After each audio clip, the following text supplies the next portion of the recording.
तो आप लोग तैयार हो जाइए केमिस्ट्री हिंदी मीडियम में पढ़ने के लिए। और आज का टॉपिक है यहाँ 22 नंबर जो टॉपिक है वह टॉपिक है कर्मागत अभिक्रियाएं, जो कि इसके पिछले वाला वीडियो में है, जिसको इंग्लिश में कहते हैं कंसेक्यूटिव रिएक्शंस। जिसको इंग्लिश में कहते हैं हम लोग कंसेक्यूटिव रिएक्शंस, कर्मागत अभिक्रियाएं। तो कर्मागत अभिक्रियाएं में एक ग्राफ आपको बताए थे ABC करके, और उसमें कुछ थ्योरी बताए थे, तो उसको पढ़ लीजिएगा अगर नहीं पढ़ा हुआ है तो। 22 नंबर आज का टॉपिक है, जिसका नाम है उत्कर्मणीय अभिक्रियाएं, जिसको हम लोग अंग्रेजी में कहते हैं रिवर्स रिएक्शन। जिसको इंग्लिश में क्या कहते हैं? इंग्लिश में कहते हैं रिवर्स रिएक्शन। तो इसके बारे में लिखेंगे रिवर्स रिएक्शन को कैसे। जैसे कि लिखेंगे आप लोग A यहाँ है और यहाँ पर B है, और एक एरो आप इस तरह से लिखेंगे और एक एरो इस तरह से लिखेंगे। इसको कहते हैं हम लोग रिवर्स रिएक्शन। इसको अगर आप K1 मान लीजिए तो इसको आप मान सकते हैं K2। इधर अगर अभिकारक लिखते हैं, इधर अगर आप अभिकारक लिखते हैं तो इधर तो आपको पहले से पता है कि इधर आप क्या लिखेंगे। तो इधर लिखेंगे आप प्रतिफल। तो पहला कंसेप्ट आपको लिखना है उत्कर्मणीय अभिक्रिया। रिवर्स रिएक्शंस में अगर कभी लिखना होगा तो आपको लिखना होगा A से B। एक एरो आप इधर से इधर देंगे और दूसरा एरो उधर से फिर इधर लाएंगे। ऊपर में K1 और दूसरा K2, इसके बारे में हम समझाते हैं आपको। इधर लिख दीजिए अभिकारक और राइट साइड में लिख दीजिए प्रतिफल, जिसको कहते हैं रिएक्टेंट इधर, ताकि आप समझेंगे अंग्रेजी मीडियम में भी रिएक्टेंट। और इसको कहते हैं हम लोग प्रोडक्ट। और कभी कभी रिएक्टेंट प्लस रिएजेंट बराबर प्रोडक्ट होता है। तो अभी आप लिखें इधर रिएक्टेंट, जिसको हिंदी में कहते हैं अभिकारक, और प्रोडक्ट जिसको कहते हैं प्रतिफल। तो बहुत सारे छात्र इधर रिएक्टेंट बोलते हैं हिंदी मीडियम के भी, और इधर वाले को प्रोडक्ट बोलते हैं। तो चलिए लिख लीजिए इतना आप लोग।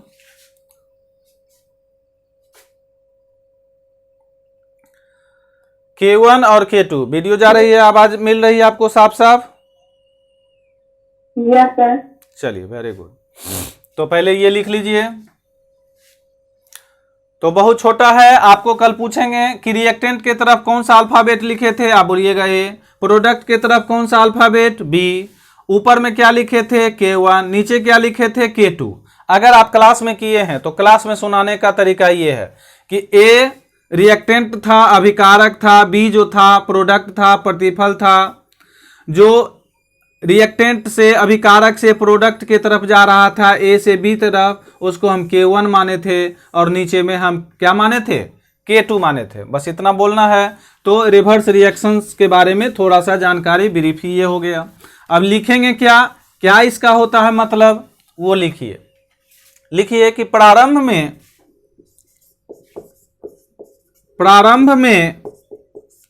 अग्रिम अभिक्रिया, प्रारंभ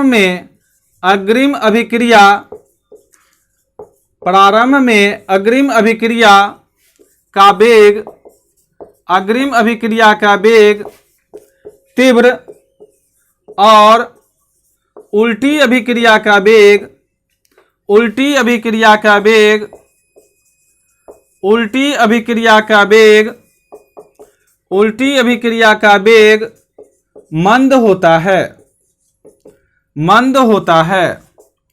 प्रारंभ में अग्रिम अभिक्रिया का वेग तीव्र और उल्टी अभिक्रिया का वेग मंद होता है, पहला कंसेप्ट। तो हम पूछेंगे कि पहला लाइन क्या लिखाए थे, तो आप बोलेंगे कि प्रारंभ में अग्रिम अभिक्रिया जो रिएक्टेंट से प्रोडक्ट की तरफ लिखे थे K1 वाला का वेग तीव्र होगा और उल्टी अभिक्रिया का वेग मंद होता है। लेकिन केमिस्ट्री है, हमेशा ऐसी बात नहीं होती है, तुरंत फिर दूसरा बात भी होगा। लिख लिए? Yes sir. प्रारंभ में अग्रिम अभिक्रिया का वेग तीव्र और उल्टी अभिक्रिया का वेग मंद होता है। अतः उल्टी अभिक्रिया को उल्टी अभिक्रिया को नजरअंदाज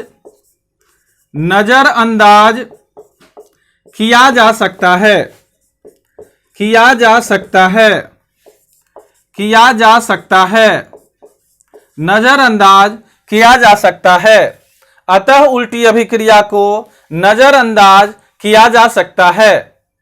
यह पहला कंसेप्ट हो गया कि उल्टी अभिक्रिया को जब मंद रहेगा तो हम उसकी नजरअंदाज कर सकते हैं।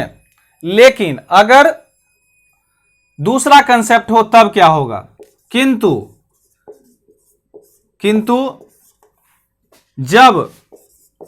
जब अग्रिम अभिक्रिया, जब अग्रिम और उल्टी अभिक्रियाओं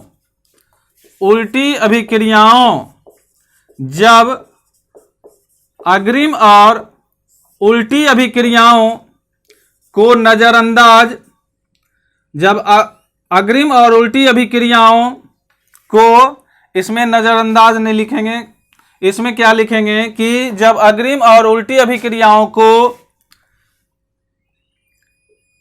या के वेग अधिक हो जाते हैं, के वेग अधिक हो जाते हैं, अधिक हो जाते हैं, तब जब अग्रिम का भी ए से बी के तरफ गया और बी से ए के तरफ आया, जब अग्रिम की बात हो और जब उल्टी अभिक्रियाएं की बात हो, ए से बी के तरफ के वेग अधिक हो जाते हैं, क्या हो जाते हैं? अधिक हो जाते हैं, तब क्या होगा? तो तब दोनों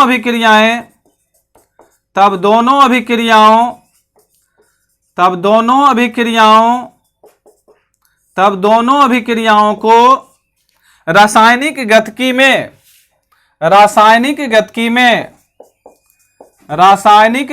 में जो चैप्टर का नाम है केमिकल काइनेटिक्स, रासायनिक गतिकी में शामिल किया जाता है, शामिल किया जाता है, शामिल किया जाता है, ऐसा लिखेंगे।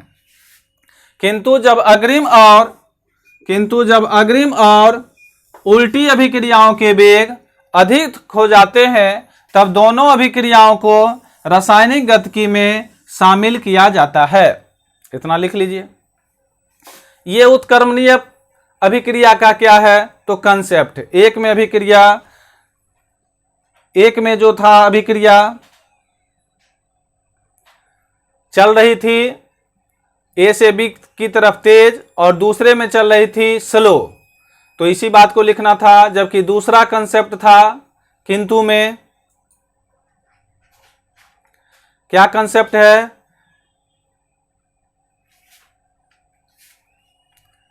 कि इसमें अग्रिम और उल्टी दोनों अभिक्रियाएं तेज चलेगी, तब इसको रासायनिक गतिकी में हम समझेंगे और शामिल करेंगे और इस पर कुछ कॉन्सेप्ट समझने की कोशिश करेंगे कि इसको हम कैसे रिप्रेजेंट करेंगे।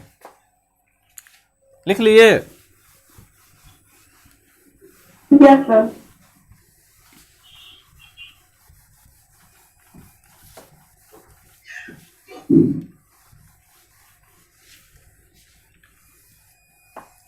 ऐसी अभिक्रिया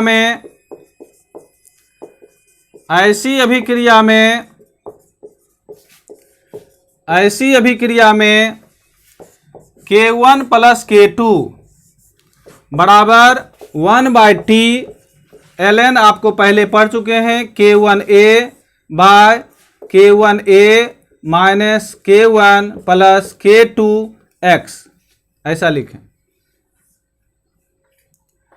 जहां K1 प्लस K2 बराबर 1/T ln K1A by K1A minus K1A minus K1 plus K2x, ऐसा लिखिए।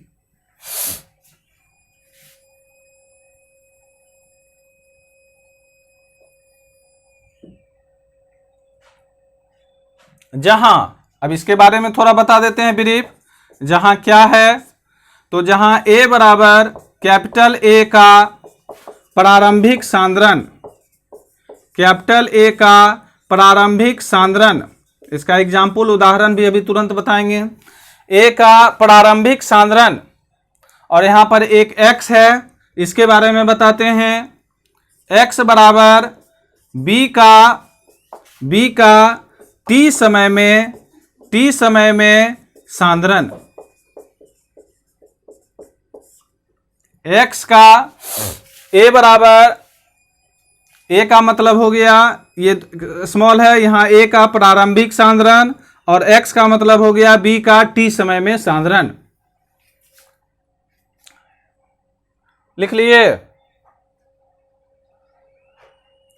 उत्क्रमणीय अभिक्रिया, रिवर्स रिएक्शन, ऐसी अभिक्रिया में तो इसको लिख लीजिएगा। अब एक उदाहरण बता देते हैं कि उदाहरण इसमें कैसा होगा, और ऑब्जेक्टिव क्वेश्चन और एनसीईआरटी का सॉल्यूशंस करेंगे तो और 100% क्या होगा आपको याद हो जाएगा। तो इसमें भी आएगा वही एसिटिक एसिड। एसिटिक एसिड कल भी बताए थे आपको, एक रिएक्शंस में, रिवर्स रिएक्शंस में बताए थे कि कौन सा एग्जाम्पल है। आवाज सुनाई पड़ रही है साहब? ये बताइए। Yes. अनुराग को आवाज सुनाई पड़ रही है? ये बताइए। Yes, sir.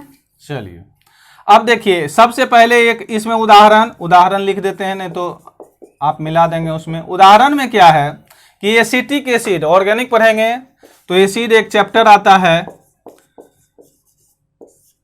एसिटिक एसिड, और इसको कहते हैं हिंदी में एसिटिक अम्ल। और एसिटिक अम्ल का फॉर्मूला होता है CH3COOH। एसिटिक अम्ल अभी लिखेंगे, पहले एसिटिक अम्ल और एथेनॉल, इस दोनों के बीच अभिक्रिया होती है, के बीच अभिक्रिया। ये चैप्टर समझ में आएगा तो अगला चैप्टर में भी यही सब आएगा, एसिटिक अम्ल और एथेनॉल। तो एसिटिक अम्ल और एथेनॉल का फॉर्मूला होता है C2H5OH। OH मतलब अल्कोहल और इथाइल हो गया C2H5। अब इसका रिवर्सेबल रिएक्शन को प्रदर्शित करने के लिए अभी तुरंत बताए थे, A से B और B से A की तरफ। तो इस प्रकार से आप एरो लिखेंगे और इसको बोलेंगे रिवर्सेबल रिएक्शन। इसका नाम है रिवर्सेबल रिएक्शन। तो वर्ड आप याद कर लेंगे, या उत्क्रमणीय अभिक्रिया तो CH3COO C2H5 और प्लस H2O होता है।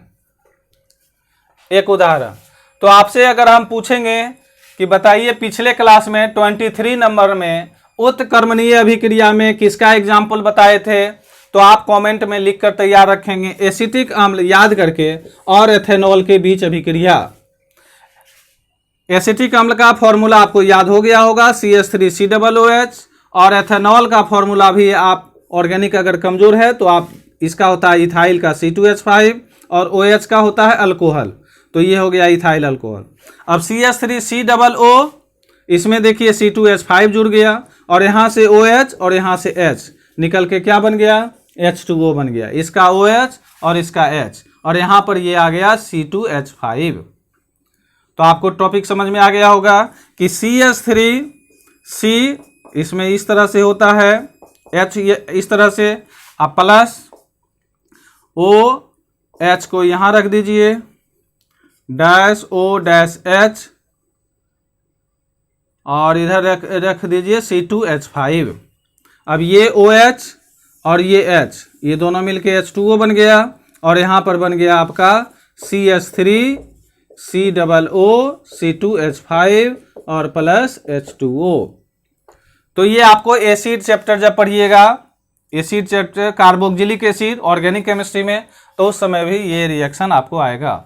अल्कोहल चैप्टर पढ़िएगा, वहाँ भी आएगा, दोनों जगह आएगा। 2 चैप्टर में आपको ऑर्गेनिक में ये काम भी देगा, इसीलिए आप इसको याद भी कर लेंगे। है तो अभी पढ़ रहे हैं आप फिजिकल केमिस्ट्री, लेकिन इसका यूज होगा आपको ऑर्गेनिक केमिस्ट्री में। तो ये टॉपिक था आपका 23 नंबर का टॉपिक का नाम आपको अब याद हो गया होगा, जिसका नाम कहते हैं हम लोग उत्क्रमणीय अभिक्रियाएं, जिसको इंग्लिश में क्या कहते हैं, इंग्लिश में कहते हैं रिवर्स रिएक्शंस। और अब जो होगा 23 नंबर हो गया। अब जो हम आपके साथ डिस्कस करेंगे वो डिस्कस करने वाले हैं जिसका नाम है 24 नंबर। सभी एक ही ग्रुप में है लेकिन नंबरिंग कर देते हैं ताकि आपको याद रहे।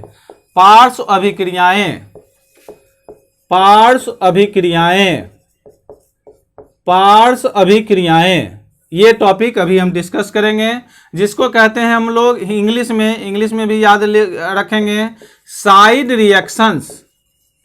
साइड रिएक्शंस टॉपिक का नाम लिख लीजिए, पार्श्व अभिक्रियाएं, जिसका नाम है साइड रिएक्शंस। तो अभी हम साइड रिएक्शंस डिस्कस करेंगे आपके साथ। तो इसका उदाहरण मेन आपको याद रखना है। उदाहरण से ऑब्जेक्टिव क्वेश्चंस जब बनवाएंगे तो आपको लगेगा कि बस जितना लिखाए हैं इसी से आपका ऑब्जेक्टिव क्वेश्चंस आपका बनते जाएगा। तो आप परेशान ना होना है, सिर्फ आप अभी टॉपिक का नाम लिखिए पार्श्व अभिक्रियाएं। तो जस्ट थोड़ी देर में इसको शुरू करते हैं, जस्ट 1 मिनट के अंदर।